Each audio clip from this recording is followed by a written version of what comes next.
Bam! What's happening, everybody? Coach Midway, the Dragon Slayer, coming back with another episode of Epic Bourbon Tasting. This one is going to be called Tasting for Noobs. All right? We all have that friend out there that we love, but maybe they're just not quite into bourbon or whiskey as we are. And so how do you give them that nice entry level into the world of bourbon where they're not going to get their taste buds or their acid reflux all jacked up and in a tizzy? Well, this is the tasting for you. Let me tell you, my special guest, Jimmy Fallis. This man single-handedly restored the 1972 Slayer, which we're going to take a look at after this video. I'll post a little short of us doing a little cheers out there with the 72 Slayer, now living 1,000 miles from me, but used to live here in Susanville. Welcome, Jimmy Fallis, to the stage. Come on in here, my man. Hello, sir. How you doing, brother? I'm doing excellent.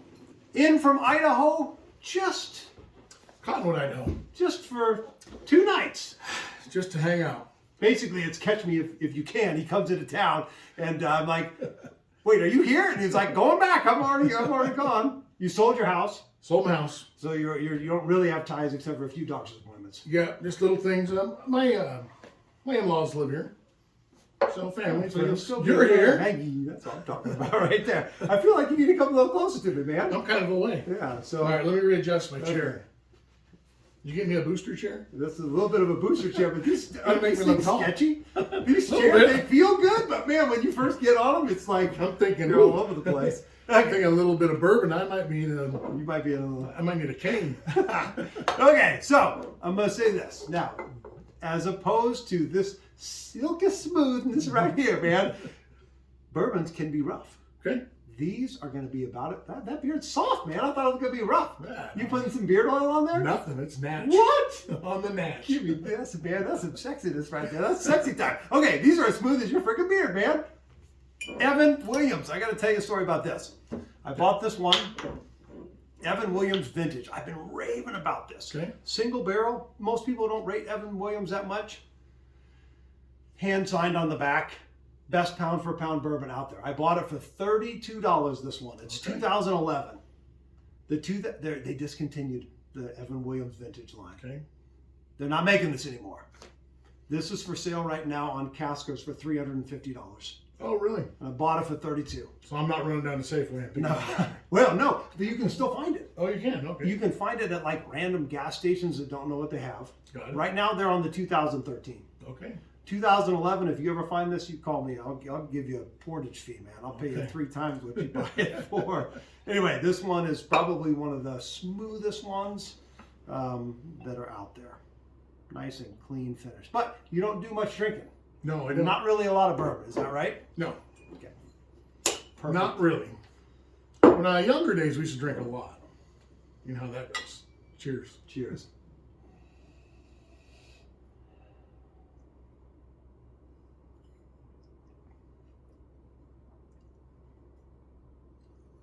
That tastes like I put water in it. I mean, it's not, but it's. It does have a little water taste to it. I mean, is that like? Oh, it's so good, man. It's so smooth. Mm-hmm. We did start out with a little Ocean's 22, a little pregame. Yeah, it was actually better than this. Well, yeah. Am The I supposed to 22. say that out loud? No, that's great. That's my man right there. See, he says he doesn't have a palate. He's got it, man. He says, I smell this, and there's something, what did you say on the end? Potpourri? What did you say? It has like, some kind of a floral type Yeah, finish floral. to it. See, this guy So- right here, this guy right here, he's sandbagging me. He's sandbagging me, but you're right.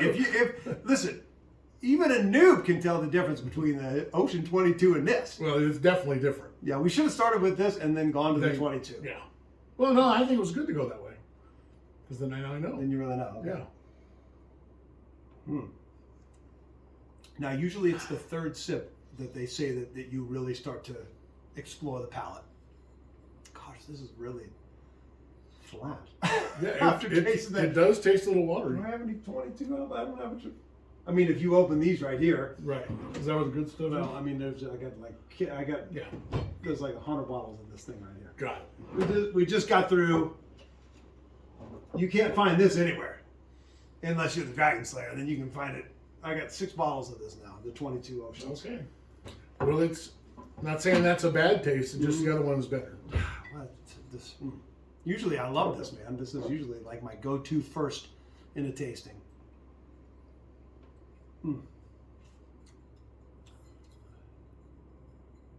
This one has a little bit of an aftertaste compared to the other one. That's true. You don't taste it at first. Actually, if you hold it on your tongue, there's like not a lot of burn, but there's something in the very back, right? In the very back of your tongue where you taste it. It's like a little bit of cinnamon, or like those eucalyptus toothpicks that I used to get from Australia. Oh yeah. Are you done with that already? Let me do this. We don't care about this floor right here. Sometimes we just nobody saw that right there. So, the cameraman, itchy trigger finger. Yeah. Cut the video. I have no idea where it is. Who cares? I don't even know where it got off. I don't even care. Okay, what we were talking about was the Slayer, man. Right. And this guy did all the work on the Slayer's engine, made it look the before and after pictures. You still have that on your phone? I do. Can you send that to me again? I can. It's unbelievable, the transformation. Right.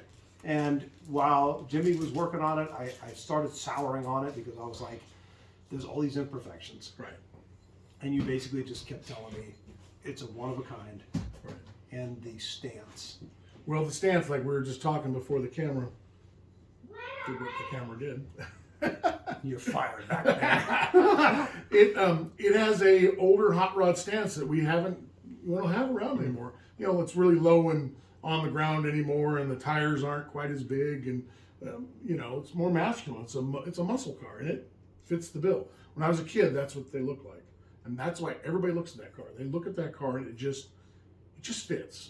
It's just got the great stance for what it is. And I feel like you did fall in love with it. I did. It was in your shop for like 3 months. Right. Making 10 cents an hour. Thank you. I'm forever in your debt on that But one. now I'm drinking it 10 cents an hour. Okay. Or But- 10 cents a second. Oh, there you go. That's for sure. Yeah, but this one, man, this one was like, whew, okay. But you would take pictures of it. I would. You fell in love with it. You would take pictures and send it to me and just say, I'd be like, that damn, there's a little scratch in the roof and the paint is here on this and the side is like, you were like, Who cares? Who cares? Just drive it. It's not a 100% $1 million show car, but it is what it is, and it's badass. And everybody wants to see it. I'm going to film a little short after we get done with this. Well, it's like I said earlier, it's like, what's everybody's reaction when you drive that car in town? Freaking love it. They do. Yep. Because it just hits, there's just something about it, it's hit all the marks. And there was a lot of thought in that motor, you know, because I went back and forth on colors and... Oh my gosh, man! The amount of research that you did, hours, and also, man, you saved me like, dude, like continually saying, "There's this. Here are the options. Right. What do you want to do every step of the way?" And try to get the most out of it. And as I told you, I actually learned about, for the first time in my life, I actually learned about engines. Right. There you go. Because you were like, "Well, this is a manifold cover." Right. I know what a manifold cover is. You mean a manifold? Thank you. Did I mess up right there? Yeah, you messed up. Okay, never mind. I still don't know about Valve cars. cover is what you're thinking of. Yeah. Okay. I know what a manifold looks The like. valve covers are an issue. Oh gosh. We fought the valve covers of all things. I know what a carburetor looks like. Yeah. I know what a quad jet carburetor is. Yep. Quadra junk. Except for that one worked. Yeah, you got to go with that. That was a few. good running carburetor, actually. Yeah, it was actually. So. In case it didn't get it on the last video, I want to say a big shout out to Vlad, who I bought the vehicle from. Yeah. And still talk to him to this day. Yeah, because he kind of set up all that. I didn't do any of that stuff. I just did engine work and kind of running and messed with some of the gauges and carburetor intake, cleaned it all up, painted it. What else did we do? Radiator, I think. We did a lot of stuff. You did so much in there, man. The exhaust, custom. The headers. And the Black Widows. Black Widow Woo, mufflers. man. We'll fire it up here. Black So you can Widows. still hear it. Yep.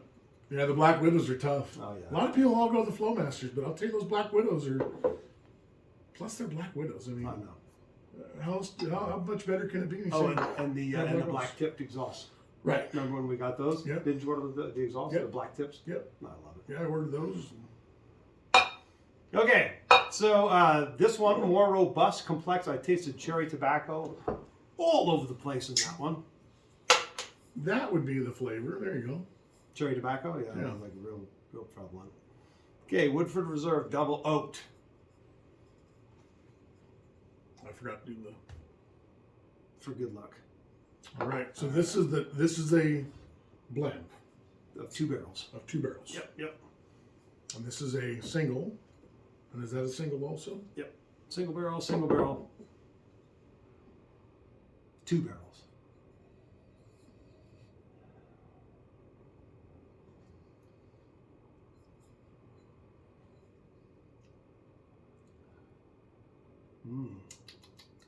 Oof. There's all kinds of stuff going on in there. It comes in like it's going to be big and full, and then it has this nice, easy finish, right?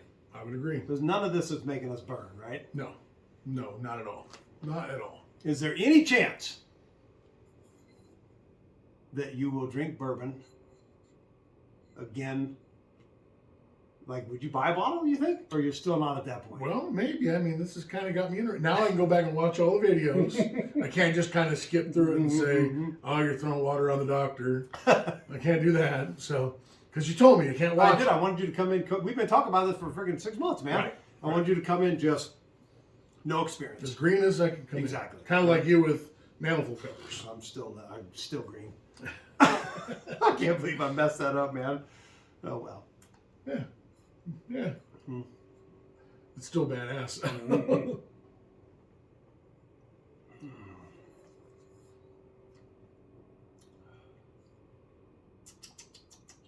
Okay.